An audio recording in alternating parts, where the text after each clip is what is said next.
Hi guys, welcome to Convos in the Office. We're here with another episode, the first episode of Winter Quarter. Now we have a guest today. Please introduce yourself. Hi, I'm Gigi Gonzales. I'm a CHID major. I'm so happy to be here. Okay, enough of that. Yeah, I'm glad you're on here. You sent me a bio beforehand, and I was really happy about it. Most people don't, but it's good for me since it makes my question asking easier. Right, gives a little background. Yeah, and it tells me that you like to talk to some degree. Yeah, I do. So please talk more about yourself. I'm just going to read a little bit from here, but I want to hear from your own words before we get into some more thorough question asking. Yeah. So I'm 22 years old. I live in Seattle, Washington. I go to UW. I received a full ride to go to UW to study biochemistry. And up until recently, I was doing that until I switched to CHID because I took a class with Thurtle. I took Biofutures with Thurtle. And I was emailing him and I was saying, I'm not happy in this program. Are there any other options at this school for me? And he introduced me to CHID.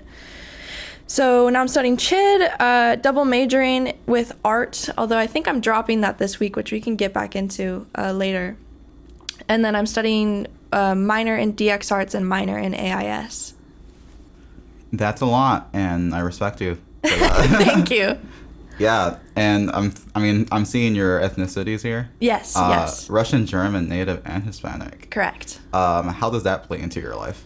I think I've always felt very ambiguous. So it's confusing. You walk into a room and you don't really know what space you're taking up. Yeah.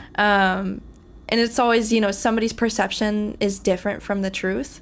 A lot of people usually, they'll pin me as like Japanese or Chinese. Yeah. I think it's just the almond eyes from being Spanish or Mexican.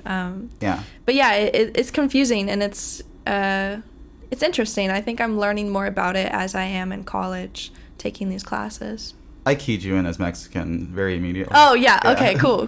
But, I'm also Hispanic. Oh, okay. Yeah, exactly. So it's like, I'm good at this. It's like, oh, yeah. I'm from LA. And the last name helps. Yeah. The last name helps. The last name. Yeah. And you like chocolate and iced peach tea. I do. Yeah. I do. Yeah, thanks for being so open and honest. Why are you dropping art? Dropping art, so I met with 3 advisors in the art department. I have 5 scholarships outside of school. So I met with the advisors from those as well. And we were just talking about my long-term goals with art and how it's playing into my schedule now. I think that the 3-hour studio classes drive me insane, and I blame my ADHD. I know that a lot of us probably either self-diagnose or have ADHD nowadays with technology, but man, sitting through 3 hours of a studio class is brutal for my brain. Yeah, I feel that way. I've taken only 1 art class in my life, and I'm like, I'd rather just do this in my off time. Yeah. Yeah. For sure. And it kind of sucks out the fun of it or the creativity because you're just working on the same thing over and over and over, and I just don't find enjoyment in it. So talking to the advisors, they were saying that, as a master's program, that's probably better for me, for my path. That would make sense. Yeah. Especially since you care a lot about personal expression. Yes. Yeah. Which, you want to talk about that? Personal expression. Yeah. Ooh. What about? Well, how it comes out in your art, what it means to you to be, I don't know, personable through the medium of drawing or painting or whatever you're into, because you're also a musician, how those all connect in terms of realizing your true self. Yeah, realizing your true self. That's something that we're talking about right now in Thurtle's class and also in Matthew's seminar. Yeah. It's interesting, again, like I said, being ambiguous and kind of confused in what space I take up. Art is really a way for me to reflect and sort of find myself through the mediums.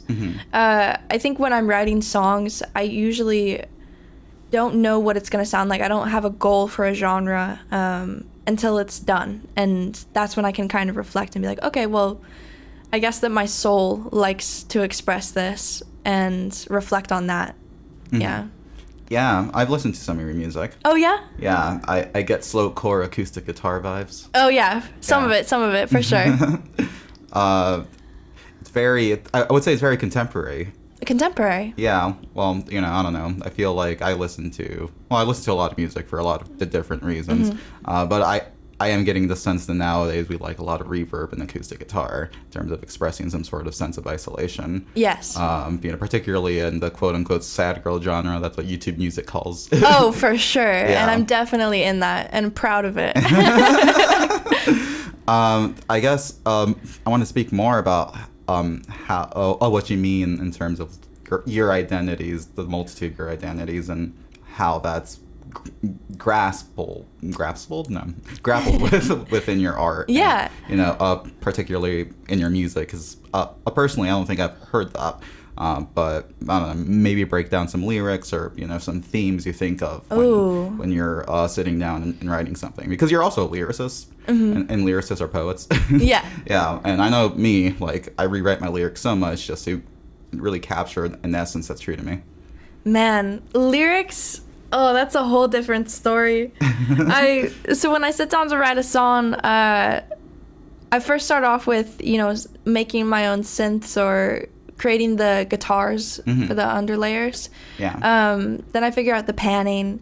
Then I jump into what lyrics would sound good in what segments, and usually I break it down into like loops of 4s. Trying to switch that up recently, but it's interesting trying to jump to like a 3-beat, or you know what I mean by switching it from a 4. But I think lyrics are very spontaneous, and I like to keep it that way. It's what makes it interesting to look back on, because I don't realize what I'm saying until I hear myself. You know what I mean? Of course I know what you mean. And so it's, the poetry of it, the poetry is inside my head and not in my hand, if that makes sense. I think there's a quote by Elton John's former songwriter. She said something along the lines of like, written poetry is for the brain, lyrics is for the heart, or something. Ooh, yeah. Which I totally agree with. I've gone through many phases in my lyricism. I think I started out, I don't know, I majored in English and literature, so I feel like I was really into like medieval type writing, very sing-songy, and then at some point I was like, I feel like this is not conducive to expressing my emotions well. So I started doing a lot of screamo after that. Oh, nice. Hell yeah, I've done some screamo. Yeah, and just like playing around with like stream of consciousness while singing over some beats or screaming over some beats, I feel like lends a lot, because there are things in my brain that, I don't think I want to come to terms with. Yeah. So I'd rather just kind of do some exercises just to express that in a very sudden and abrupt way. For sure. And now, like, don't get me wrong, I think my music tends to scare people since it's pretty emotionally volatile. But I'm really satisfied with where I'm at, I guess, creatively because of that. That's great to hear, yeah. Yeah, no, I mean, I think, a lot of artists are scared to be vulnerable because, well, I think this goes into another point you wanted to talk about, where it's just like, we try to curate ourselves as artists more nowadays. And because I think to some degree everyone wants to be a pop artist even if they don't know it. Yes. Yeah. Yeah, I think that the play and role of fame in creation is disruptive and sort of dilutes the original intention that you have behind creating something. I don't particularly understand the origin of where this comes from other than capitalism.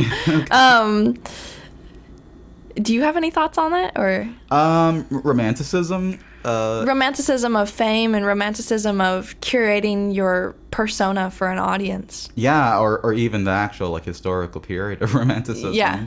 I think there was this desire, and I think there's still desire to just make things pretty for the sake of it being pretty, not necessarily, for an understanding of your selfhood and what it means to be, an objective person.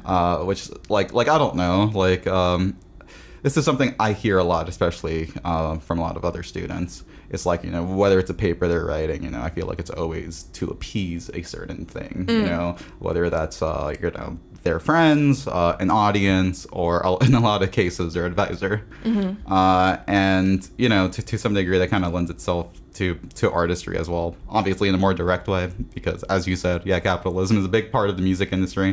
That's why you can't make it unless you conform to a bunch of I don't know, departments of music. Yeah. You know, whether that's the music scene in LA or Nashville or whatever.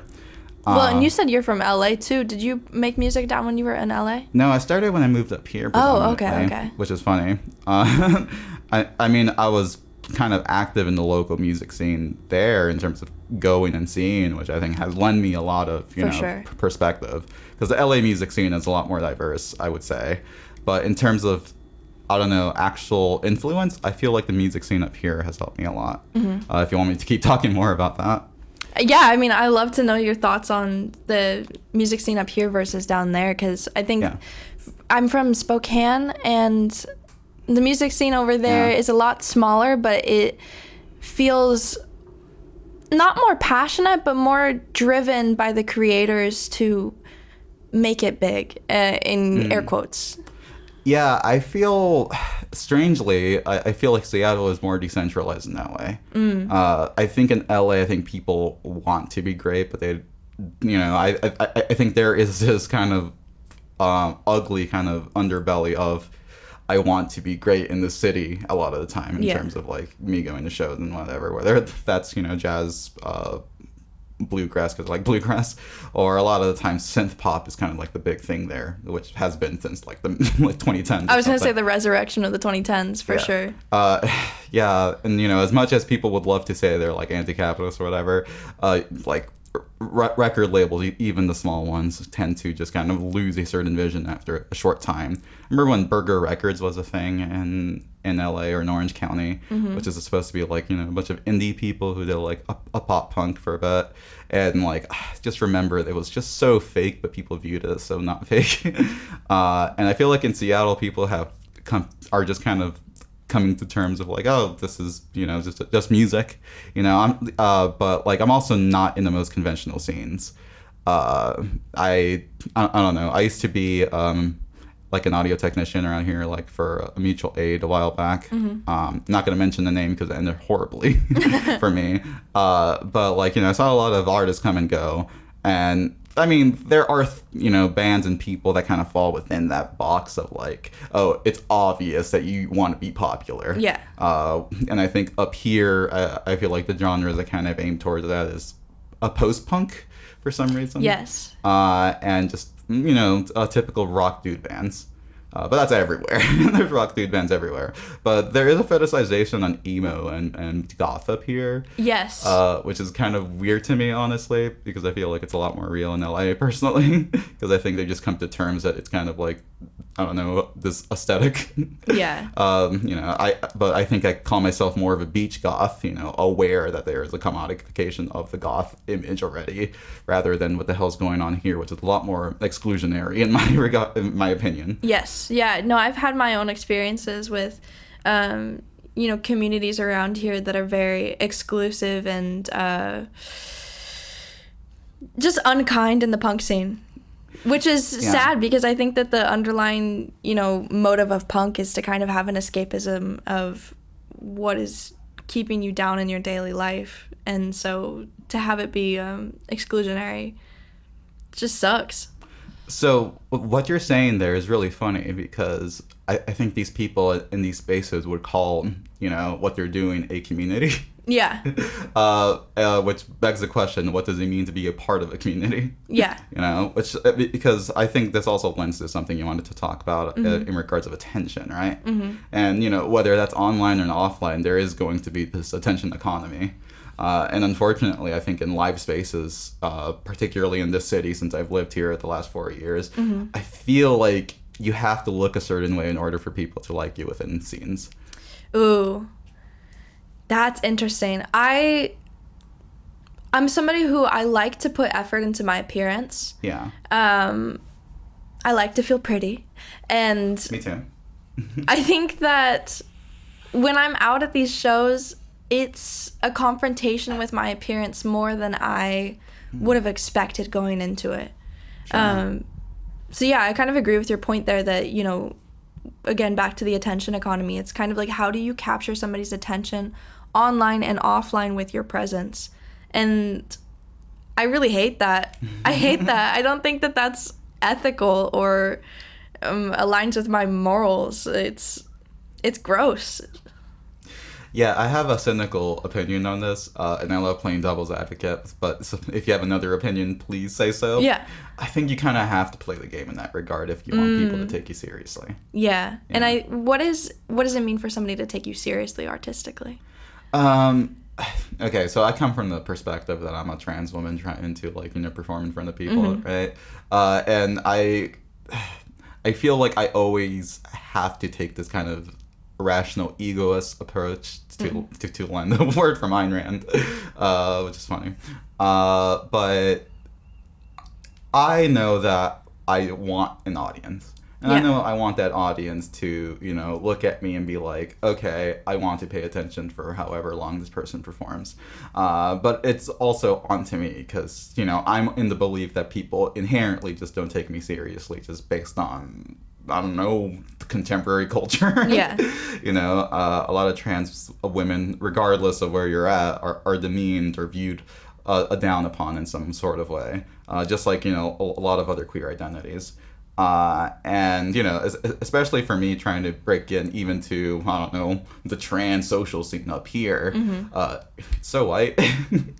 It's so white, and I just don't resonate with a lot of perspectives, and there's a lot of, speaking on attention and community and fetishization, a lot of people here tend to fetishize a pretty poor a way of looking, is how I would say, which is I have experience with, because I used to live, like, in a mostly all-white trailer park in college, and, like, these people, they probably had more money than me, but they just wanted to have, like, this hippie lifestyle, and it's just like, bruh, like, you have your parents paying for it, and I'm the one that, like, actually has to work to even live here, I feel that so much, especially with being a student at UW, where I'm completely funded through external things that I got from working in high school for. Yeah. Otherwise, I would not be here, I would still be not even living at home. I moved out when I was 18. I turned 18 and moved out. Yeah. And there's stories behind that, but I think that my point is, I just connect with what you're saying. I'm glad. I think a lot of people who do come from, like, a not as privileged position tend to have that feeling when they're trying to show their art to people, I think a lot of people grow up kind of conditioned into the quote-unquote art world, whether that's music or otherwise, and then, like, new people, they get kind of demoralized. They're like, oh shit, this is a money's game like everything else, Yep. Whether that's equipment, whether that's owning a car, God, I know. It's and that's totally, like, part of performing too. It's just like, how much equipment do you have on stage? Oh yeah, that's why. When I got this tiny deck, I was like, man, I'm switching 2 knobs to transition these songs, and, like, maybe pushing the scratch, like, a little bit just to be funny. Yeah. But other than that, I'm not doing much up there, and it's just like, how do you, why does performance have to be so extravagant and rigid when queer culture is really about the fluidity of it? Well, that's that's a big question. Yeah. What is queer culture to you? Queer culture to me is, I think of it as, and this is personally how I think of gender as well for myself. Okay. Unbounded in space, sort of like a gaseous cloud. I think that it's a state of existence that transcends the solid or liquid state. Good. Yeah. I agree with that. How do you put that abstract poetry into people and a group of people? Judgment. Judgment? Judgment and the lack of judgment, I think. Ooh, that's gotta be hard. Yeah. Yeah. Yeah, I mean, this is like, I don't know. For me, I don't really call myself queer. Because, well, I think that's a bit too open. Yeah. And, like, especially nowadays where I think that's kind of like a marketing thing for, like, bars or businesses. Oh, right? Yeah. Yeah. It's just like, and I've played around. I don't really go out anymore because I'd rather just, like, I don't know, be at home drawing or, like, doing something creative or otherwise, or reading. Because every time I've gone out since, particularly since transitioning, I'm like, who is this for? And a lot of the times it's like, it seems like it's just people who could afford to be out. But predominantly I look around and it's just like, it's also for people who conform to whatever's popular in terms of mainstream queerness. And as someone who, I don't know, I feel like I resonate more with like, I think I mentioned this in my podcast with Matthew, Victorian women from the past. Yes. Like, I'm like, yeah, I don't get this whole party-oriented culture of queerness that has, I don't know, been very prevalent over the last 2 decades, I would say. The hard thing about queerness culture for me is the identification, because that's my favorite part about identifying as queer, is that I don't necessarily have to identify. Okay. I appreciate the ambiguity, and I think that goes along with my identity that I talked about earlier. Yeah. You want to talk more about your identity and what that means to you? What do you mean? Well, I'm not, I mean, yeah, you're queer, but what, I guess to you and your being, to, you know, how you interact with people, your friend group, you know, who you date, if you want to talk about that, you know, how does that all play into your version of queer? Yeah. Oh, God. That's a big question. Queer for me, so I think it's good to go into the past a bit. My mother's religious. She converted to Mormonism. Okay. Or Church of Latter-day Saints, as the more proper way to say it. Sure. And my father is scientific, and not that I think he doesn't love the devil. I think he just has an affinity and a sympathy for the devil. Okay. He was raised in a church as well, but they were kind of abusive with their system around spiritual interactions. So he's had a lot of experience with ghosts and demonic presences. My mom is also kind of future telling. It's quite kooky being the child of these two. But then that plays into, you know, thinking about my adulthood after that was my upbringing. Yeah. And really relying on a sense of not relying on anything is the most comforting thing for me. So when it comes to gender or sexuality, saying that I'm content in the moment is enough for me. And by that I mean whatever I'm feeling in the moment is kind of what I go with. So like today I dressed a little bit more masculine. I feel a little bit more masculine today. Other days I'm in like a mini skirt and heels. And Sure. It's just the fluidity of openness to change and not relying on another person's judgment for my structure. Okay. I'm gonna respond psychoanalytically. Yeah. Yeah. Because I can kind of relate to your family background to some degree. But both my parents came up Catholic. Okay. But particularly my mother, I would say, was definitely more within the spiritual realm of that. She also believes in ghosts, but I also believe in ghosts to some degree. Yeah. And, you know, thankfully she's kind of chilled out over the years in terms of, you know, a very rigorous form of her own beliefs that, you know, as you probably assume or probably have lived, can be very oppressive. Which, you know, probably has to do with family. My grandpa was Mormon for the first, like, I remember, like, he used to live with us when I was, like, 10 years old. And, like, for like 2 years straight, these two Mormon guys were just hanging around our house like the whole time. Okay. Yeah. They got the great pearl price and everything. Yeah. And that was an interesting time of my childhood because I was like, oh, well, they're just a part of the family now. They're just here like 8 hours a day. All right. Where was I going with that? Oh, yeah. I guess what I'm trying to say with that is I think that also influenced in terms of like how I felt very stuck within my parents' house. Yes. You know, that kind of formed a certain character of mine from I would say high school onward. Yeah. Which I think I became more of a typical rebellious queer, is how I would say it. Where I was just like, fuck everything, being very, very cynical. I'm still very cynical, but at that time I think I was irrationally pretty cynical in terms of like, what I demanded of the world, let's say. Yes. And, it's because it was a new time for me. I at that point, I had only come out as non-binary in college, and I was just mad at the world. Yeah. I think a lot of queers in college are mad at the world. Yes, I had that my freshman year. I came over here and was taking full biochemistry classes and would just skip all of them, sit in bed, be mad at the world, and get back home at 4 a.m. every day. It's just like out. Yeah, especially since sometimes being in classes or certain spaces in college could be draining for you. Oh, for sure. And I think that the biochemistry pathway doesn't really allow for, and especially at UW, doesn't allow for outliers. Ooh, what do you mean by that? Outliers as in not outcasts. Well, you know what? Maybe outcasts of society. I have a unconventional background, and it didn't seem forgivable in the system of science. You're not the first person to say that. Yeah? Who said that?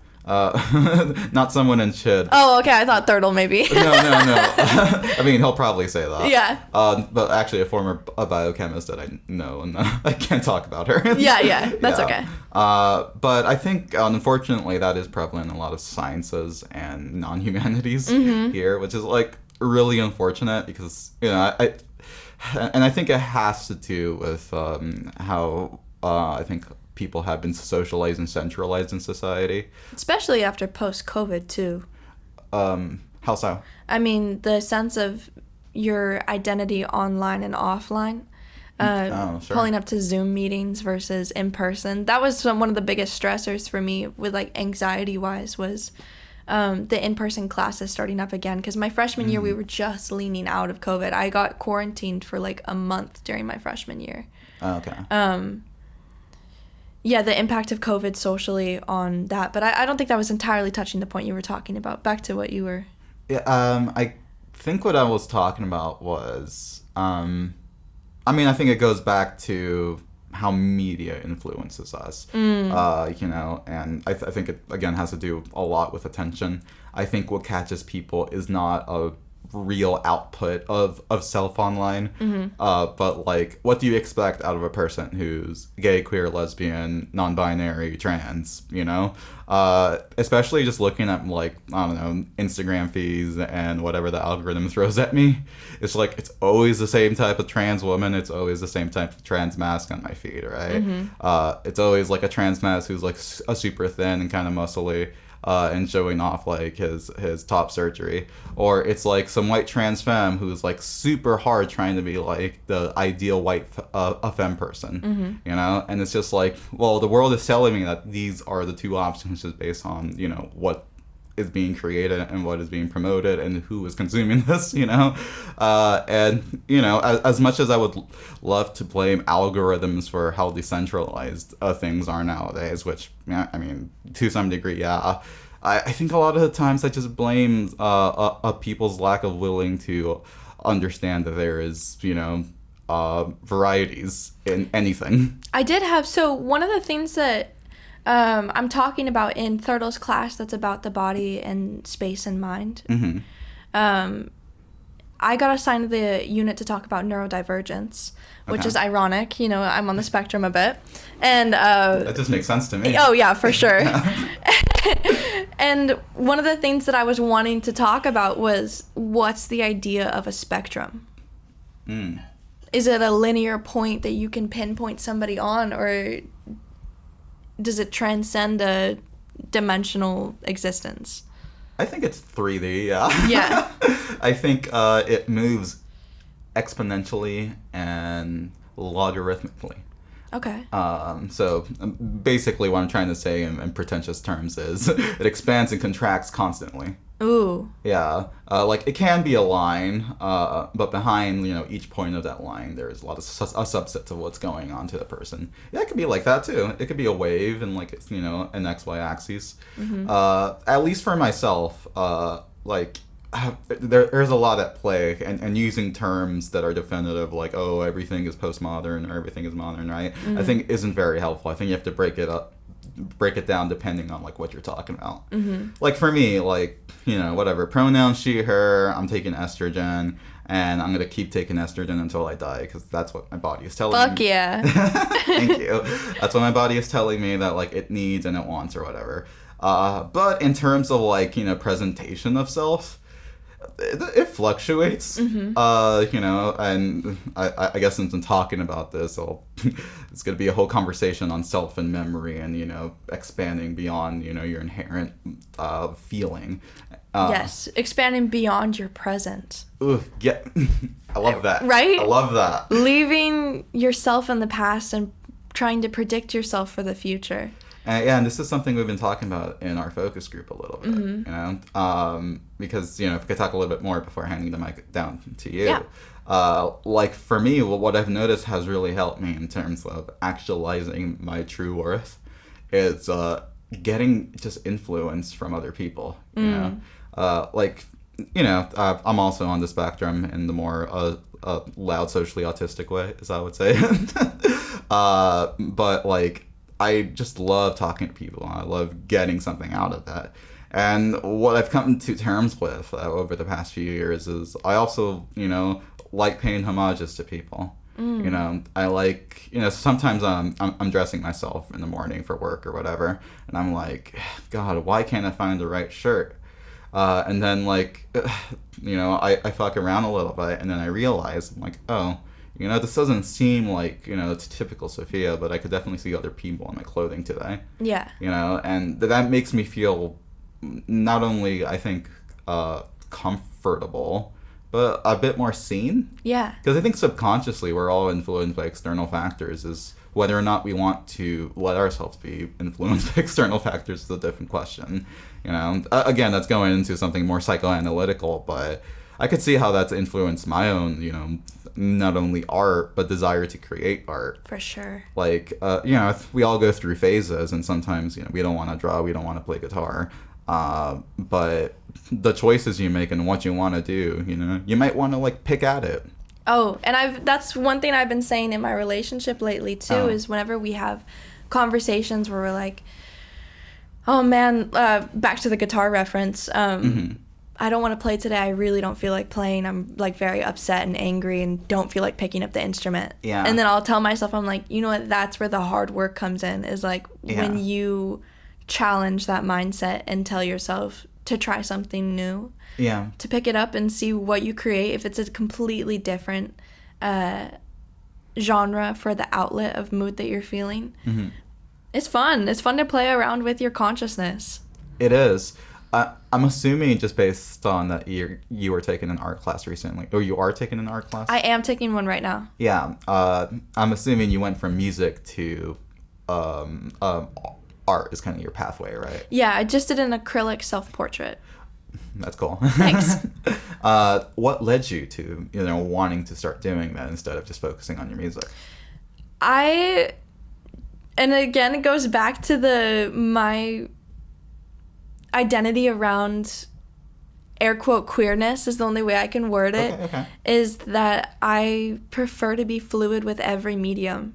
So I wouldn't consider myself a musician. I wouldn't consider myself a painter. I wouldn't consider myself a drawer. I think just an overall term of artist would apply to me most.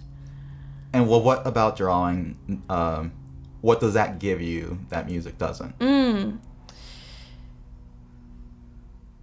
It's like a journal for me. Yeah. Right? I saw you were drawing in the journaling class the other day. I was like, okay, respect. I see that. Yeah, I mean, music is a way for me to find my soul through whatever I make. Journaling and drawing is a way for me to timestamp the present. Oh my God, I agree with that so much. Because I only started drawing like the past few months. Oh, okay, cool. Yeah, and it's because making music was getting me too in my head. Yes. And I think, and I've talked to people in the office about this in terms of like why that is. And I think As much as I'm good at music and I'm gonna be selfish about it because I am, like, it is kind of just, I don't know, emotionally tied to how you're feeling a lot of the time. Nothing, concrete, I would say. Just, a lot of just thoughts and emotions, which is good for your own personal catharsis. But in order to actually, I don't know, feel grounded in this world, you gotta, have other people in it. And drawing has been giving me that outlet. Drawing is something physical in time, where music is waves that transcend, you can listen to the same part over and over and over and over. Oh my God, I'm loving this conversation. Thank you. Yeah, because, going back to memory, the reason why I started drawing is because I want to draw my memories. Yes. Yeah, there's, because I don't know about you, but I'm haunted by so much that's just stuck in my brain. And, like, it's just, I can't get it out of my head, but I got to put it somewhere. And music does not give me that visual outlet. But drawing, I don't know, like, even now, like, right now, I'm just studying the fundamentals of anatomy because I want to do portraits. Oh, cool. Yeah. Like, even just drawing someone's face poorly, it makes me happy because at least I'm trying. Yeah. Yeah. Like, I want to recreate something that cannot be recreated anymore. Hell yeah. Yeah. It's your perception, your existence on paper. It's awesome. How about you? What's your drawing goals? What do you want to make? What do I want to make? I want to show what it feels like to be so suspended in space. Please keep talking. All right. So a lot of times I draw shapes or characters or kind of like wormhole-esque patterns. Okay, good. And I like to make something 2D feel 3D or 4D. So you're experiencing it beyond just looking at a flat surface. That's my favorite part about it. Okay, you also think of art as kind of mathematical then? I do, yeah. How does that, I don't know, abstractness of shapes and patterns, how does that kind of tie into your own vision of the world and how you experience that? I recently made a YouTube video that was talking about everything that I love, and one of the parts that I bring up is I said I love God, which is crazy. I would have never have seen myself saying that at this age, especially with my resentment towards religion. Sure. But I explained more in depth that, the persistence of perfection in the universe, and I think that ties into my mathematical perception of art. I think that, down to the very finest particle, there's some sort of circle or some sort of line or triangle, and you can build that up and create shapes and create existence and matter. And I think that's some of the coolest things about creation, is that you're pulling things out of thin air, and that's a sense of perfection. I like that. Thanks. Yeah, that's something I think about in music a lot, particularly music production. Because even if something sounds the cleanest, sometimes I'm listening to a pop song and I'm like, all right, the production on this is like, I guess, like, technically, like, great or whatever. Like, there's no artifacts there's no, like, unwanted artifacts. Everything's pretty clean. But I don't know, at the end of the day, I'm like, I feel like this is just boring to listen to. Oh, for sure. I'm like, man, like, that rubber kick sounds so good, but that's all you have. Yeah, but one of my favorite things about making music is making it sound like shit, and not on purpose. So just making shit music is so fun, because it's imperfection, comma, perfection. I think that's where we're getting to, actually, in terms of, like, at least not algorithmically, because I think that's going to ruin the world, unfortunately. Because I don't think people view music as music nowadays. I think they view it as noise for the background. Yes. Yeah. That's jazz, right? Is that how you feel about jazz? No, not at all. Okay. I think that's just how a lot of people feel about jazz.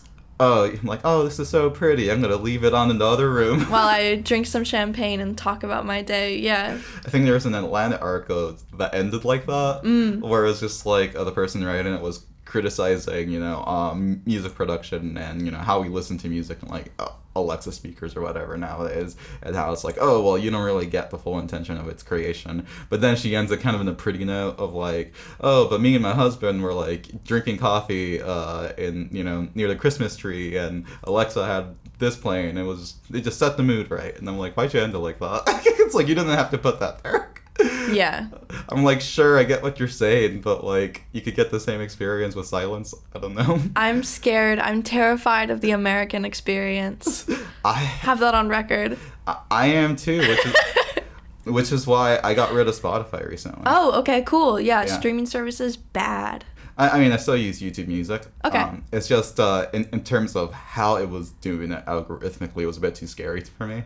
Because, you know, I'm not sure if you've read up on this, but Spotify like creates like artists and makes like these fake AI music that are put into like the auto playlist after like your initial playlist ends.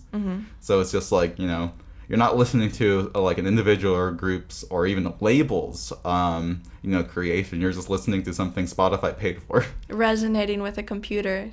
Exactly. Yeah. And I started noticing that. I was like, oh my God, this algorithm is driving me crazy because it's all in the same key, you know, and that's how Spotify does it. And I think YouTube Music is a lot more, I don't know, free in that regard. Its algorithm, I feel like, isn't based on like keys or whatever. I think it's just based on like other listeners and their patterns. I wonder how many songs there are uploaded on Spotify and how many songs get uploaded each day by AI alone. I mean, billions altogether. AI alone, I would say probably in the thousands. That's crazy. I remember when AI first came out, or ChatGPT was released to the public, I think in 2023. And the first thing I downloaded wasn't ChatGPT. I downloaded like AI girlfriend powered by ChatGPT because I didn't know that ChatGPT was a thing. I was like, oh, this must be the AI everybody's talking about. Oh God, this is so funny and so creepy. Yeah, it is creepy. As someone who works with AI for some things that I do in the office, it's getting better very quickly. Yes. Yeah. But going back to like, I guess music aesthetics, that's something I also like about YouTube Music. It gives me shitty sounding songs. Yes. And I'm like, oh, it's like I'm searching on Bandcamp without doing all the work. Or paying the 99 cents per track. Yeah. I mean, I have issues with Bandcamp too, don't get me wrong. I mean, ideally I would just want to use that, but like its interfaces, they got to work on that, a website and app personally. They probably don't have the funding. They probably don't have the funding, or someone who's a higher up doesn't want to pay for it. Yeah. Yeah. But I agree with you. One of my favorite albums, and I want to know some of your favorite music too. Yeah. Is from this LA group. They don't have a lot of listeners, but they were kind of popular in like the mid 2010s. Kara's Walk Home. I haven't heard. They're a fifth wave emo band. Okay, cool. Where it's just like their instrumentation, I would say, is like not acoustic, but I don't even know how to describe it. If you don't know the fifth wave emo scene, it's kind of like I'm still on the fourth wave. I haven't heard of the fifth one. The way it's advertised is like, listening to it, you can't really tell it's fifth wave emo. It just kind of has a lot of influences from fifth wave, from other forms of emo, predominantly screaming, predominantly very emotionally of resonating lyrics. A lot of arpeggio, you know. I love an arpeggio. Guitars, exactly. But I used to call that the appurgator. I like that too. But you know, it has like all these characteristics of emo that like we're all accustomed to over the last like few decades. But like aesthetically, it's a lot different. Like so, their whole thing, and it changes between their two albums. Is kind of like, I think their first album, I Don't Want to Look at the Stars, which is a lot more traditional emo, I would say. A lot of whiny songs about not having friends. A lot of, I don't know, American football type beat, I would say. But their newest album that came out 2 years ago, which is probably my favorite album, they transitioned from like typical third wave crap to like pop punk. And they just decided to create